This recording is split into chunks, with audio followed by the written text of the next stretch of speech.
तो जब आप ऑस्ट्रेलिया में पहुंच गए तो कभी ये महसूस किया, कभी आपके दिमाग में ये थॉट आया कि यार मैं ओमान में ही ठीक था? हाँ, नहीं, शुरू में आता है और मुझे भी आया, क्योंकि थोड़ा आपको एडजस्टमेंट लगता है और आपको चेंजेस में टाइम लगता है, उन चेंजेस में एडजस्ट करने को अपने आप को।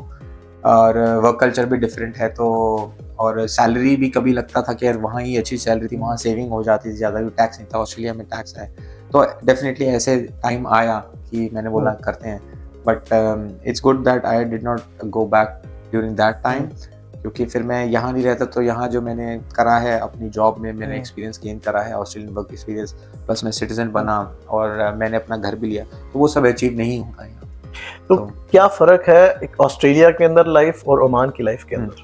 आई थिंक बहुत ज़्यादा फ़र्क है। ऑस्ट्रेलिया बहुत फ्री है मिडिल ईस्ट से, और वेदर बहुत अच्छा है। जनरली अगर आप आपको थोड़ी सी ठंड सहन कर सकते हो तो ऑस्ट्रेलिया इज़ गुड। और मिडिल ईस्ट में हमेशा गर्मी होती है, तो उस हिसाब से ऑस्ट्रेलिया में आपको सारी सीजन्स मिलते हैं और आपके पास चॉइस है। आप ऑस्ट्रेलिया में पर्थ में रह सकते हो, वहाँ अलग वेदर है, मेलबर्न में अलग है और ब्रिस्बेन डार्विन में अलग है, तो आपको वो वैरायटी मिलती है। बट मिडिल ईस्ट में it's through out it's very hot generally.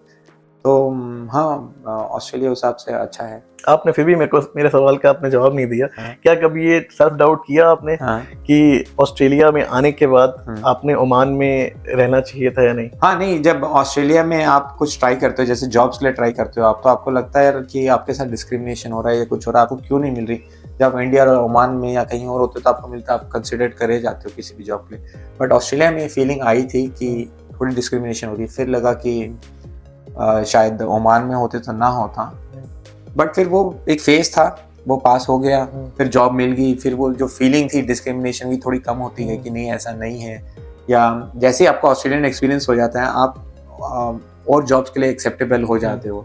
तो वो तो हमारे दर्शकों को ये बताएं कि ऑस्ट्रेलिया में आना आज की डेट में कैसा है कि यहाँ पे आके आप बहुत पैसे बचा सकते हैं या आपका खर्चा ज़्यादा है? खर्चा करना और पैसे बचाने में क्या ऑस्ट्रेलिया में प्रोस्पेक्ट्स हैं? I think cost of living Australia की जिस हिसाब से बढ़ रही है, तो आपकी सेविंग्स कम ही होंगी इन अ ब्रॉडर सेंस। बट इसका ये मतलब नहीं है कि सभी इक्वली अर्न कर रहे हैं। कुछ जॉब्स में कुछ प्रोफेशंस में आपको अच्छी सैलरी मिलती है जो हाई एंड डिमांड है, और कुछ प्रोफेशंस में आपको एवरेज सैलरीज मिलती हैं। तो जहाँ एवरेज सैलरीज हैं, आपकी सेविंग बहुत मुश्किल हो जाती है, और प्लस ऊपर से टैक्स भी है। बट अगर आप कुछ ऐसी वाइट कॉलर जॉब में हो या अपना बिजनेस रन कर रहे हो, तो डेफिनेटली सेविंग की अपॉर्चुनिटीज हैं। क्या बिजनेस करना इतना आसान है ऑस्ट्रेलिया में? आई थिंक बिजनेस करना कहीं भी आसान नहीं है, क्योंकि उसमें आपकी अगर कैपिटल रिक्वायरमेंट है तो उसमें वो रिस्क रहता है उसमें। बट अगर आप कुछ लो रिस्क से करते हो, बिजनेस करना मुश्किल भी नहीं है। यहाँ कंपनी सेटअप वगैरह सब ऑनलाइन हो जाता है, तो इतना प्रॉब्लम भी नहीं है। But it's main thing is आप कितना सस्टेन कर पाते हो आप, क्योंकि बिजनेस में अप्स एंड डाउन्स भी आते हैं। तो जैसे ही आप नए लैंड करते हो, best is to get a job, आप थोड़ा स्टेबलाइज हो जाओ, तब उसके बाद आप बिजनेस की तरफ देखो।